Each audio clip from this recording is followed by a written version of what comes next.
तीतर की बात सुनते ही हाथी और बंदर ने कहा, सौम्य, तुम हमसे ज्येष्ठ हो, तुम हमसे बड़े हो, इसलिए अब से हम तुम्हारा सम्मान करेंगे।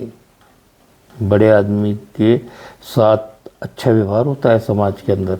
लोग यूँ ही कालिक पोत कर अपनी उम्र युवाओं में लिखवाने की कोशिश करते हैं, लेकिन आपको पता होना चाहिए कि जो सही है उम्र, उसके हिसाब से आपको सम्मान मिलता है समाज में।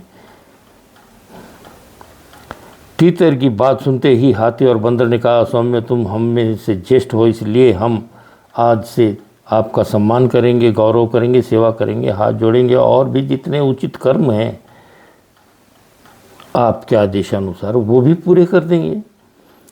तब से तीतर उन्हें धर्मोपदेश देने लगा, उन्हें पंचशीलों में प्रतिष्ठित किया।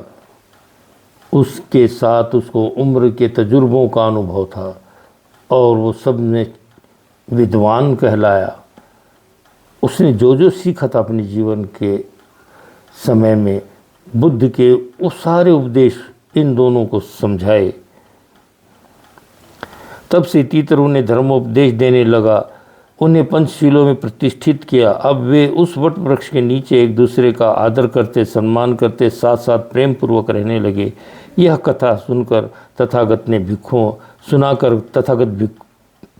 भिक्षुओं से कहा, हे भिक्षुओं, मेरे भिक्षु संघ में वही भिक्षु सबसे बड़ा है जो उनसे पूर्व प्रवज्जित हुआ है।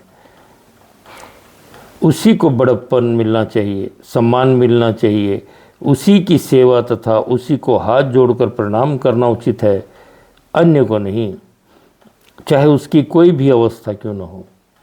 आज होता कैसे है कि उम्र के साथ लोग चिवर लेने लग जाते हैं। जैसे जैसे 60 साल 50 साल की उम्र हो गई और नौकरी से जैसे ही वो रिटायर होते हैं, चिवर ओढ़कर समाज में भिक्षु बन जाते हैं कि इस प्रकार से इनकम शुरू हो जाए।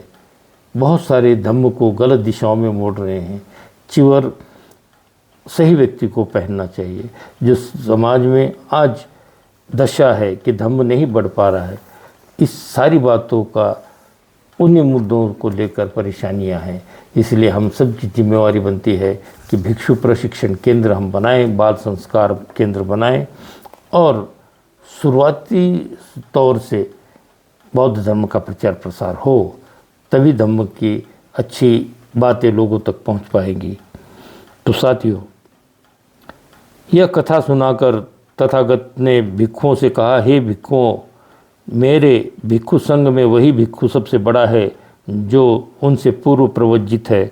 उसी को बड़प्पन मिलना चाहिए, सम्मान मिलना चाहिए, उसी की सेवा तथा उसी को हाथ जोड़कर प्रणाम करना उचित है, अन्य को नहीं, चाहे उसकी कोई भी अवस्था क्यों न हो।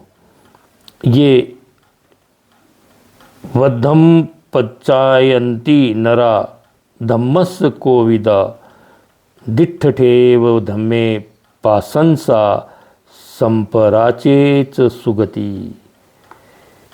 जो धर्म को समझने वाले नर बड़ों की पूजा करते हैं, वे ही इस जन्म में प्रशंसा के तथा दूसरे लोक में सुगति के भागीदार होते हैं। स्त्रोत है तीतर जातक 37। जातका टेल हमेशा जन्म से संबंधित है। भगवान बुद्ध ने बार बार जन्म लेकर इस सृष्टि को अच्छी सीख दी है और उस पर चलना अच्छे लोगों का काम है। इससे आपका भी मंगल हो, मेरा भी मंगल हो, सबका मंगल हो, सबका कल्याण हो, कोई दुखी न हो। साधु साधु साधु।